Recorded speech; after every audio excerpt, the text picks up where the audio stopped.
I'm joined here by Professor James Chin, who's the Professor of Asian Studies from Asian Institute of University of Tasmania. Thank you very much, Prof. James. And today, a whole lot of things are happening today with Pakatan Harapan, what's happening in the court. But I think we do need someone to actually tell us, explain to us what's happening. And we can see, Prof, with Pakatan Harapan, we're not seeing the outcome or the solution to the who's going to be the PM designate. It's still in a deadlock. Saifuddin Nasution, who is the Chief Secretary of Pakatan Harapan, issued a statement late today around 9:30. There's still no PM designate. Between Anwar and Mahathir, what's wrong? Well, I think the situation is very fluid. Everything actually goes back to the actual formation of Pakatan Harapan back in 2017. At that time, I think they were seriously talking about, for example, how long Mahathir will serve, when Anwar will take over. But the way the final agreement was worded was that it allows a bit of a room for Mahathir to negotiate his departure date. So basically, the right way of looking at the situation was that when Pakatan was formed, two things were happening. They were unsure that they were going to win the last general election, so they didn't really go into very detail in terms of the agreement on who gets what. What they had was basically agreement that Mahathir will serve the initial period before he hand powers over to Anwar. The discussion was basically that Mahathir will serve for 2 years. But because they didn't lock in a date, this allowed Mahathir to give the excuse that he needs more time to clean up the system, as he mentioned at the first anniversary of the Pakatan Harapan government. I think that's where the real tensions exploded. Anwar supporters were all before the first anniversary of Pakatan. You have noticed that they didn't really attack Mahathir directly. They were still working at the assumption that Mahathir will serve for 2 years, and that in May this year, the second year of the Pakatan Harapan government, that Mahathir will relinquish his power and overpower. So after the first year, where Mahathir made it very clear that he needs a bit more time to clean up the government, and that his preferred date will be sometime after APEC. Again, he did not lock down a date. I think that's when things sort of fell apart. So now I think the ongoing debate now is exactly the same issues that we're facing back in 2017. How do you lock in a date? You also have to remember that when it comes to political deal making, is unlike a normal agreement. It's not like you sign an SPA to buy a house. With political deals, you really cannot enforce it. Even if you have a date, it's very difficult to enforce, because that's the nature of politics. Things are very fluid. Things are moving all the time. A perfect example of that is that, even if the supporters of Anwar were to try to push through a change in May 2020, the government did not even last that long. In fact, the government fell apart in February this year. So really, when it comes to political deal, it's very difficult, especially if you try to lock in a date. What Abdullah Sani, one of the leaders in in PKR, also mentioned, looking at the responses from Farhash, Anwar's aide, and some of the strong supporters of Anwar, they are willing to stay a opposition rather than letting Mahathir, because there's a great distrust between Anwar and Mahathir supporters. But we are also seeing a rather interesting move by other component parties. I've heard also from insiders from within Pakatan Harapan that the other component party leaders from Amanah, from DAP, as well as Warisan, has fallen back to agreeing to Mahathir and Anwar combination again. But there lies a question why they didn't look at other combination. Why not Shafi? Why not Shafi together Anwar, or even Mahathir and Shafi Abdal?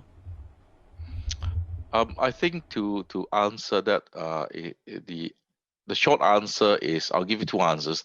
The short answer is that if you speak to the strategists, I think the underlying assumption is that Mahathir is the only one who can get a significant portion of the Malay voters in the rural areas. Anwar can get a significant portion of the voters in the urban areas. So this is the best combo. In other words, Mahathir will go after the rural Malay vote, and Anwar will go after the urban votes. And if you combine them together, you will have a majority in Malaysia, and that's basically what happened in the 2018 general elections. The longer answer is that yes, I think they did go through all the different scenarios. One of the things that was spoken about in the last few days is that you can have East Malaysia coming in either as the DPM, in this case Shafi'i, or you can even offer the position to East Malaysia in the long run. The other thing they were looking at was that Mahathir would not go and chase the prime ministership again, but in fact create a jalang for his son. So that is the other option that was being looked at. So I think the long answer is that they look at all the different scenarios, but the problem is, as you mentioned earlier, the big divide is really the issue of trust. And when it comes to political deals, the key component is the trust. Any deals that are done, whether you can enforce the deal when the time is up, when you can actually have to implement the deal. So I think given the fact that we have a long history of distrust between not only Mahathir Anwar, but also among their own supporters, I think it'll be very difficult. The other point I think a lot of people has misread into the situation is that this is a quite an unusual time in Malaysia in the fact that we have a COVID crisis, and this allows the PN government to do lots of things that they normally would not do in a normal situation because Parliament will be sitting. So that's one factor. The other factor I think people keep forgetting is that even if Pakatan Harapan were to come back into government, they will face the same instability that PN is facing now because the numbers on both sides are very, very close. In other words, both sides, even if they get in the government, will have a very slim majority. And every time you have a slim majority, it means you do not have a very, very stable government. So given the COVID crisis and the fact that both sides are sort of very equal in terms of numbers, I think things are looking shaky, not only for the Pakatan side, but also for the Perikatan side as well.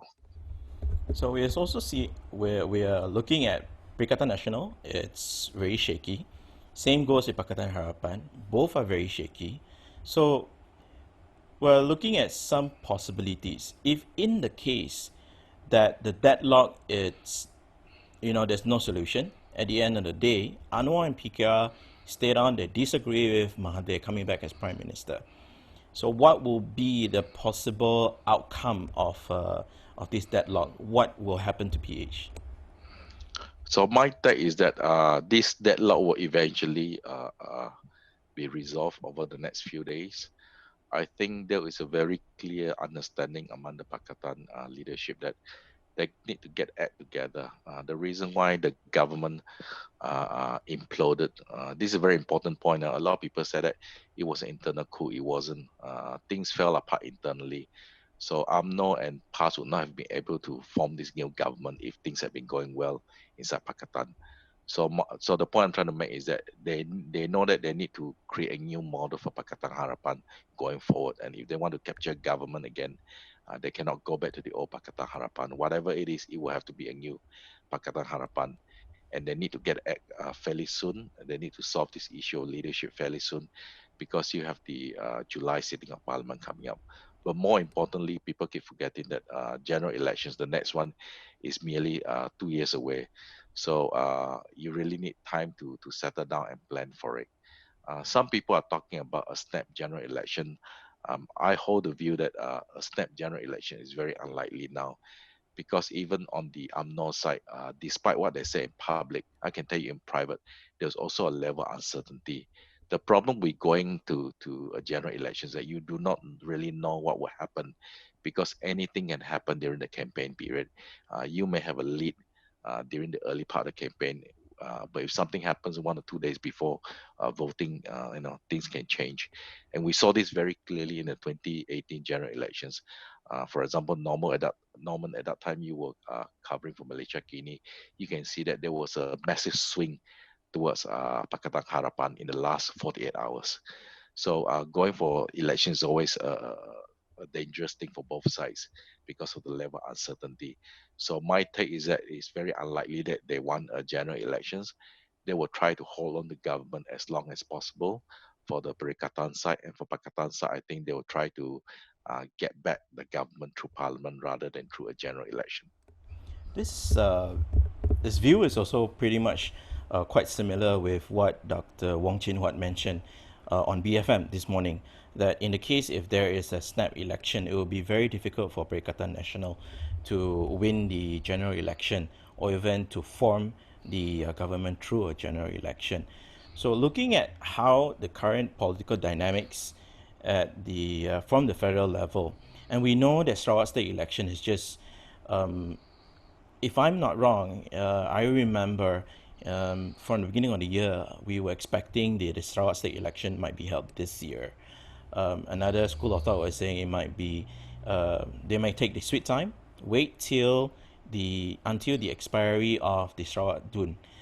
So, in your view, what do you think, and how the dynamics at the federal level, and how both sides are going to act or are going to take the next step in the upcoming Sarawak state election? Because the Sarawak state election will be next year, and that will be merely a year plus before the expiry of the federal parliament.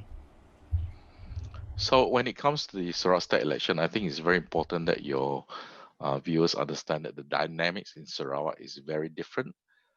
So in some ways, because Sarawak separates its federal election from the state election, most of the issue that will be fought in this coming Sarawak state election will be local or parochial issues. The federal factor will not be a major factor. For example, past can make a lot of noise, but if you look at the past electoral record of past as a party, majority of the candidates have always lost a deposit. So in West Malaysia, past is a major factor, but in Sarawak, it's really not a factor. So that's an example of how federal issues are really not an issue for Sarawak state election. My take was that the Sarawak state election was supposed to be held this year, but because of the fall of the PH government in February, everything has been put on hold.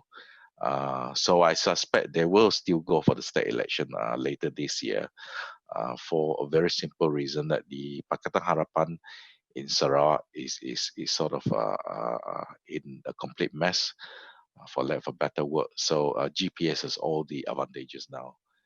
So it is in their advantage to hold a very quick state election, and it's very likely that they will do very well among the non-Muslim Bumiputera, among the Malay Malana voters. The only question mark is what is the potential swing among the Chinese voters. Other than that, I think they're in a very good position. So I suspect GPS will probably go for a quick election sometime later this year, assuming that the PN government in KL will be stabilized after July. Because I remember when both of us we went down um, back in 2016. We were both on the grounds, and we are seeing that no matter what happened in the federal level, that does not affect the sentiment on the ground back in Sarawak.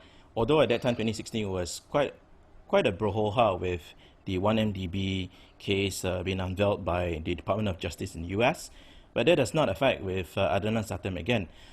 However, current situation without Adnan Satem, there you have Abang Johari, who is the president of PBB, and the current combination of how PBB is within GPS with the four parties.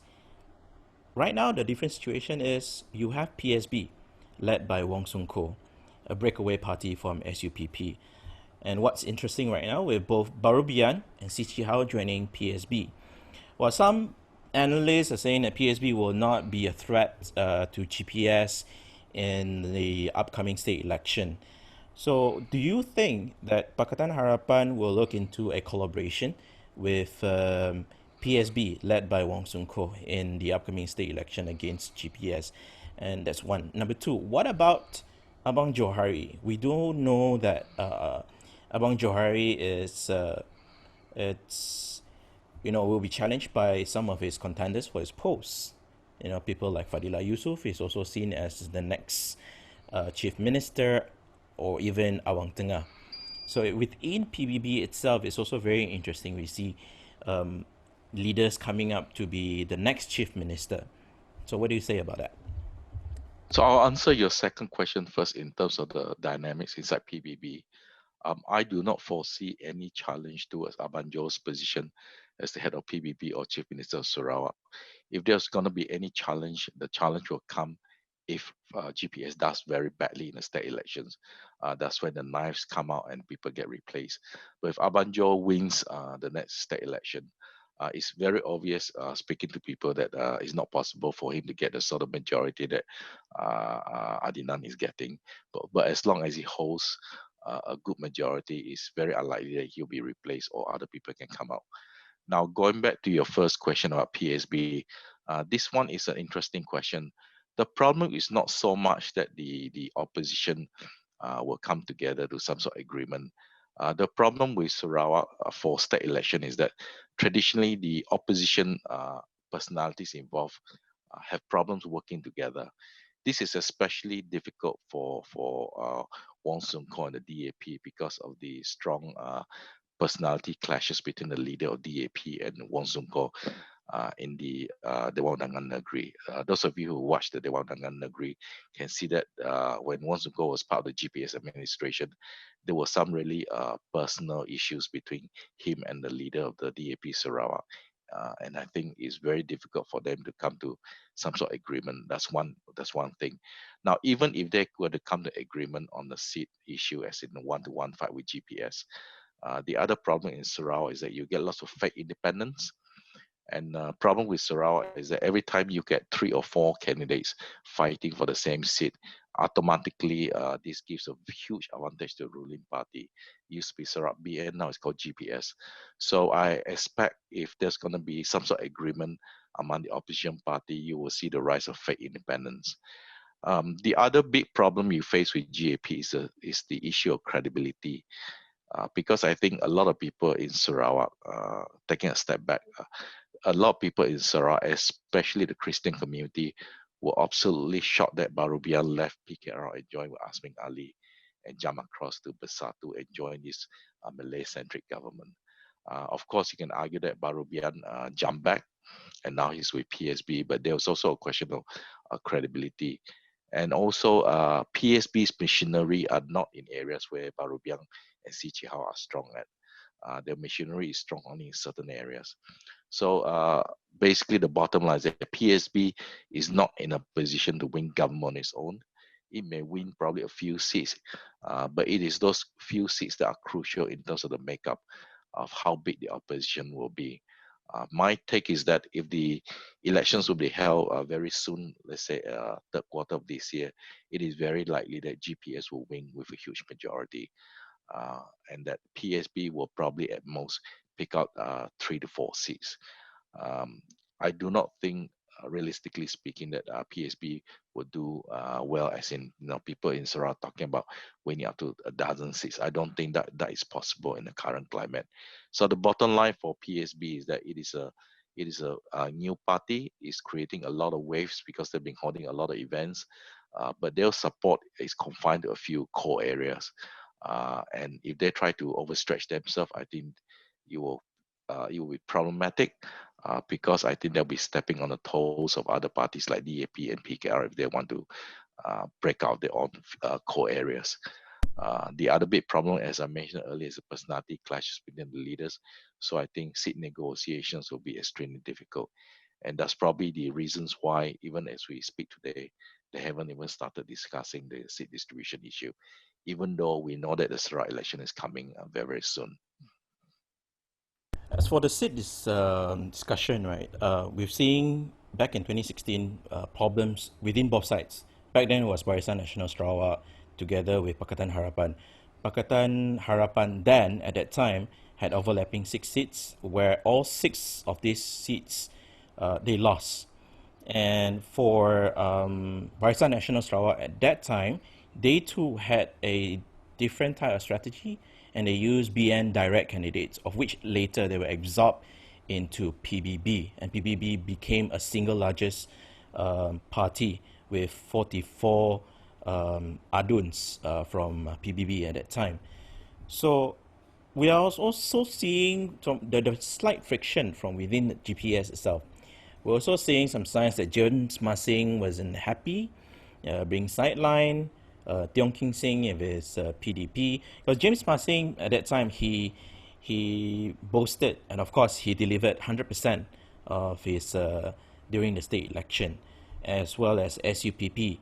how will the other three component parties within GPS are going to negotiate together with PBB? Are they going to stay as it is, status quo, or are they going to negotiate with PBB for a fairer share of seats? I think you work on the assumption that PBB has always been dominant in Sarawak politics. For many years, they came up with this narrative that even though they're dominant, they never control more than half the seats within Sarawak Barisan Nasional, usually one or two seats less than half. But as you mentioned, because of the defections, they became more than half. But I can tell you, even at the time when they're supposedly supposed to be less than half of the seats, we know that there were certain aduns in the other party who were basically PBB members, but because of the way the seats were distributed, they were forced to stand under the other three component parties. So PBB always had a monopoly of majority of the seats in Sarawak Barisan Nasional, and they have the same thing in GPS now. I don't think the seat distribution issue or tensions is quite serious in GPS, in the sense that because of the way GPS works, PBB will get the lion's share. We also saw that when they created new seats in Sarawak, even though there was a lot of unhappiness, PBB still ended up with the majority of seats, and they will manage to push the proposals through. So I don't think the seat distribution will be a serious problem in GPS. I also think that this time they will be more careful. They will not use the direct BN candidate system anymore.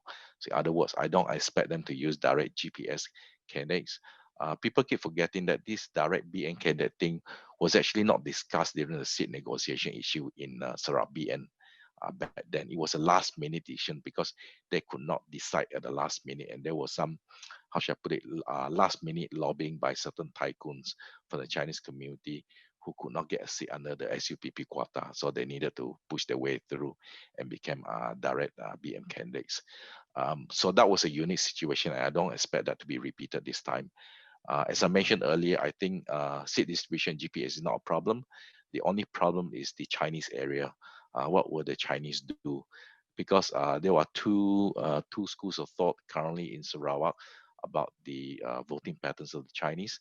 The first school of thought is that the Chinese are very angry with DAP, especially the performance of the DAP leader when he was deputy minister in the federal government, and that DAP will likely suffer a swing against them in this coming state election.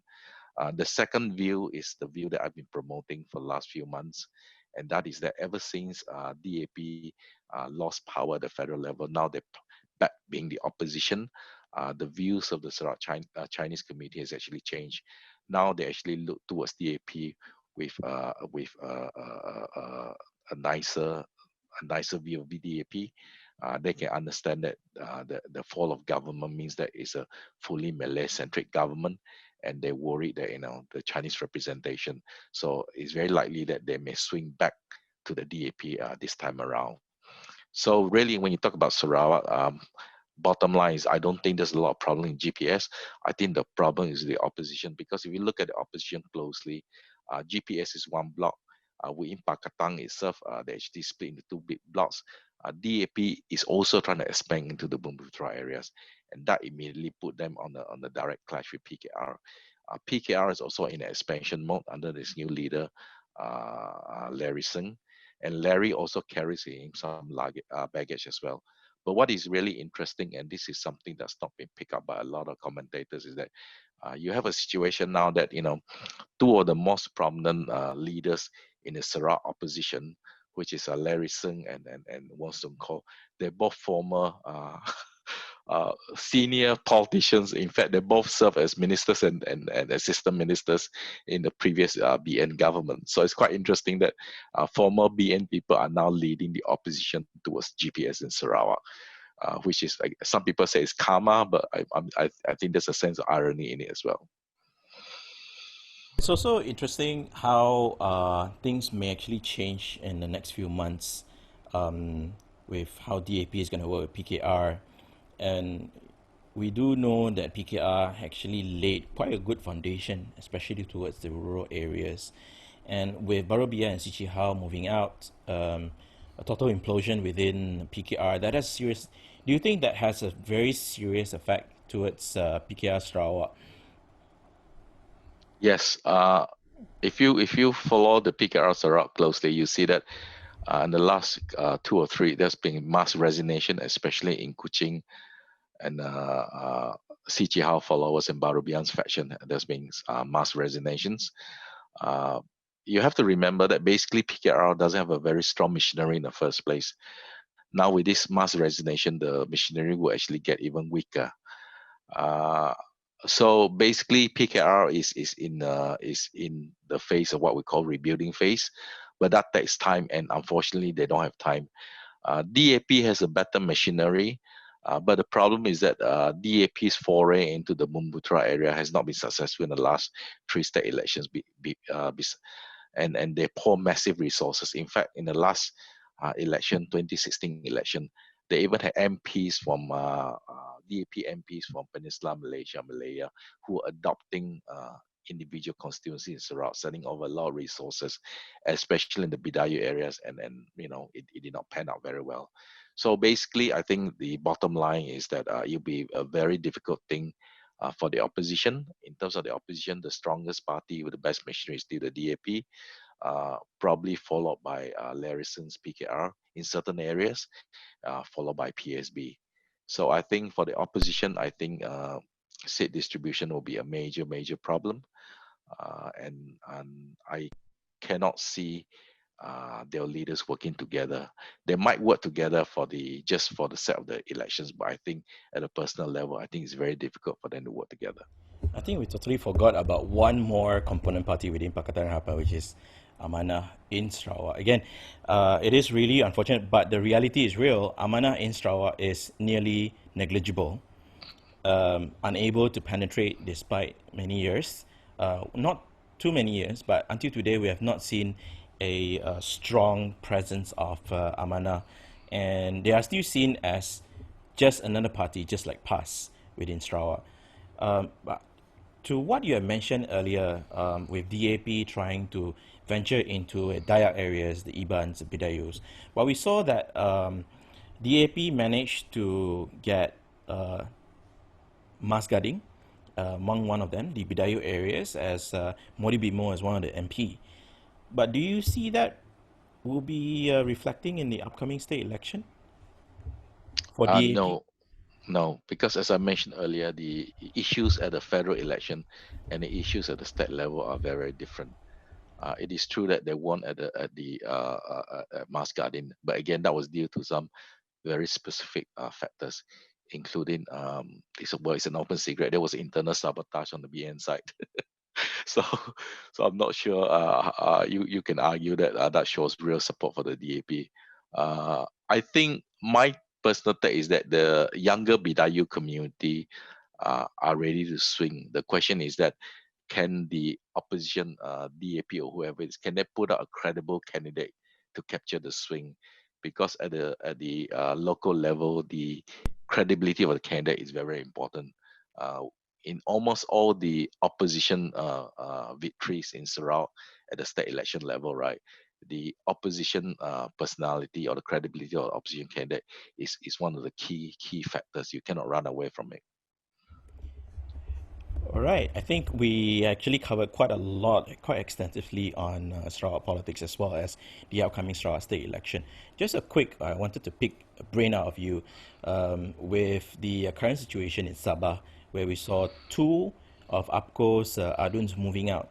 And who's camping in Sabah right now is Hamzah Zainuddin, the disputed Secretary General of Bersatu. So currently, what we know, the makeup of the Aduns in Sabah, Warisan currently hosts 33. That is more than half. So with that, do you think there is a possible change of state government in Sabah, despite Warisan holding much of the seats?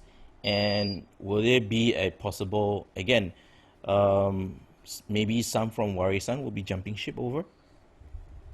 Okay, the way it works in Sabah is that Sabah is very different from Sarawak in the sense that the voters in Sabah are not afraid of a drastic change. So if you look at Sabah's political history for the first 30 years, every 10 years, in fact, they voted to get rid of the state government and change a new government completely. So they're not worried too much about change of government. The second big difference between Sabah and Sarawak is that in Sabah, the katak culture is really well established. Katak here means jumping from party to party. So it's really not a problem for individual aduns to jump in and out of ruling coalition. I think Warisan is quite solid at the present moment. But having said that, it is possible that a big block can jump. But my understanding is that this will depend on what happens at the federal level. So what is interesting about the change in Sabah this time is that it will not be decided by internal Sabah dynamics. It will be decided by what happens in KL. As you mentioned, if all the things happening in Bersatu in KL and UMNO in KL will have a direct impact on what happens among Sabah politicians. My take is that if PN becomes much stronger and stabilize, say from July onwards, for example, if they register as a legal entity like Barisan Nasional, and they can get enough MPs to say around 120, and they can stabilize the government, then there was every chance that they will create a big tsunami in Sabah where more than 10 or 15 aduns can jump across. So it is highly possible, but the unique thing this time around is that it will be decided in Kuala Lumpur, not so much among the Sabahans themselves. With this in mind as well, and also Pakatan Harapan together with Perikatan Nasional, both are trying to entice Warisan. Of course, Shafi Abdal stated that he gave his support to Mahathir and Pakatan Harapan. But what if in a situation if Pakatan Harapan I won't say Pakatan Harapan decides to have Shafi Abdal as the main key person to be as a PM or DPM for Pakatan Harapan Plus. Will that be affecting the dynamics in Sabah, possibly avoiding the mass exodus that may change the state government in Sabah? I think it is time for the Malaysian Federation to have East Malaysian, either from Sabah and Sarawak, to be the number two political person in Malaysia after the prime ministership. I think going for number one, I don't think it's possible. I think there's enough political talent in Sabah. So, for example, Shafi, I think, has the political skills to be the prime minister. But unfortunately, the Malays in Malaya would not accept this, and not at the present moment. So I don't think it's possible to put him out as number one. But I think it is possible for him to put him as number two. Now, if that were to happen, of course, it will be a very positive thing for Sabah Sarawak. But it's not going to change the dynamics among the Katak culture in Sabah. The impact will be on the state of federal-state relationship, because as you know, one of the things happening in the last 20 years, especially in the last 10 years, is that people in Sabah and Sarawak are very unhappy about this thing called Malaysia Agreement. They feel that Sabah and Sarawak have been marginalized by Putrajaya. So if we can put somebody from Sabah or Sarawak, in this case from Sabah, as the number two person in Putrajaya, I think this will go a long way in showing that Malaya is serious about treating Sabah and Sarawak properly under the new federal-state relationship, rather than just seeing Sabah and Sarawak as sort of a periphery part of Malaysia. I think that really sums up with what's happening within the federal level. Also, how would that political dynamics from the federal level affects the two territories rather than states? I think calling the two states in Sabah and Sarawak as states. It's also very interesting to see Awani posted up using the word the territory Sabah, the territory in Sabah.